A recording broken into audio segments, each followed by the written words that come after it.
What up, YouTube? Welcome back to my channel, you guys. And in today's video, we're going to be talking about every programmer's arch nemesis, that being data structures and algorithms. Also in this video, I'll be showing you guys how learning and mastering these data structures and algorithms can earn you a salary from 6 figures, ranging all the way up to $1 million sometimes. All right, now before we get into this video, for the YouTube algorithm, please go ahead and drop me a like, comment, subscribe. It will mean a lot to me. We're on the road to 500 subscribers, you guys. Now without further ado, let's get into this video. Alright, so if you're a programmer, you've probably heard of data structures and algorithms. When people talk about LeetCode. So LeetCode is a coding website where you're able to practice these data structures and algorithms for free. So if you haven't already heard of LeetCode, go ahead and check them out. By the way, I'm not sponsored by LeetCode, even though I should be. So shout out LeetCode. It's not too late to reach out to me. Anyways, so what really is data structures and algorithms, and how can you understand them to make 6 figures? Let's start off with data structures. Data structures are extremely important. In fact, if you don't use them, you won't really be able to create or solve algorithms efficiently or at all. In addition to this, having good knowledge in data structures allows you to make code more efficient.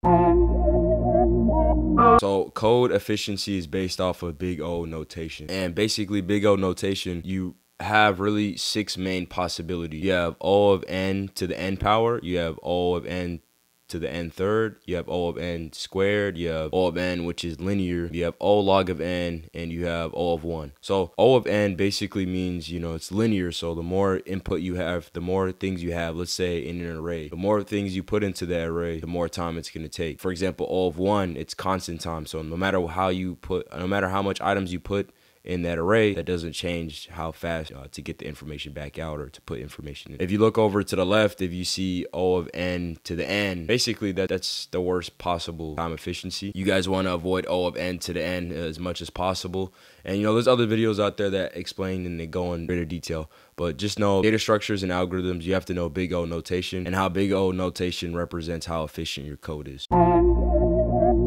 Let's say you have a candy bar. Now imagine if you had the price of a candy bar for the entire United States. All this data for the different prices of candy bars and different types of candy bars is called compound data. And you somehow need to find a way to organize and store this data. Well, that's where data structures come in. Mainly in code, you have about 5 different types of data structures. You have linked lists, you have arrays, you have hash tables, you have stacks, queues, and you have graph trees.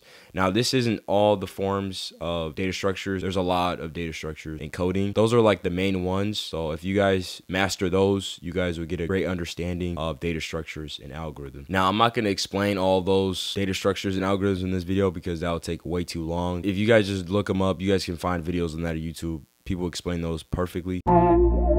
I would highly recommend you guys check out LeetCode. Like I said earlier, LeetCode is basically a website where you can train on data structures and algorithms. Before you go on LeetCode, I advise you guys to actually study these data structures and algorithms. Just get like a great understanding and also have like a coding language that you guys are comfortable with. Me personally, I like using Java. That's a language that I'm comfortable with. So yeah, learn one language, understand what data structures are, and then from there you can move on to algorithms. By definition, an algorithm is a set of steps or instructions for completing a task. There's millions of types of algorithms out. Let's go back to our candy bar example. So imagine we have our candy bars organized in a data structure and we want to find the lowest price candy bar. All right, so to do this, we have to write an algorithm to complete this task. Also, an algorithm always returns back an answer. So you can't have an algorithm that just doesn't return anything. So an algorithm always reaches a specific answer. For example, I don't know if you guys, I was a big fan of Rubik's Cubes back in the day. With the Rubik's Cube, there was a certain algorithm used to solve it. No matter how twisted up the Rubik's Cube was, there's always a certain way to solve the Rubik's Cube, no matter what. Kind of think of an algorithm like that. No matter what problem you got, you want to use an algorithm to solve your Rubik's Cube. Now that we understand what a data structure is, what an algorithm is, why is it called data structures and algorithms? Well,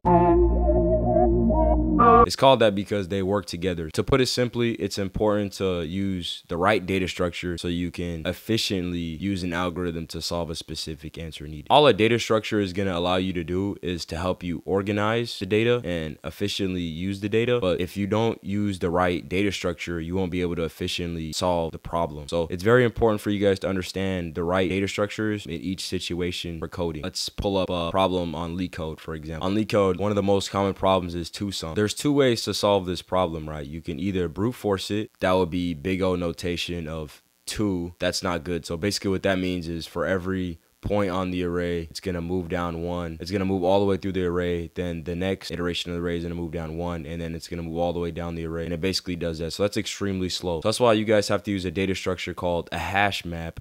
And basically that pulls information from the array at constant time, so O of 1. Another thing to note, since all answers are different, it's important to use different data structures and algorithms to get the correct output.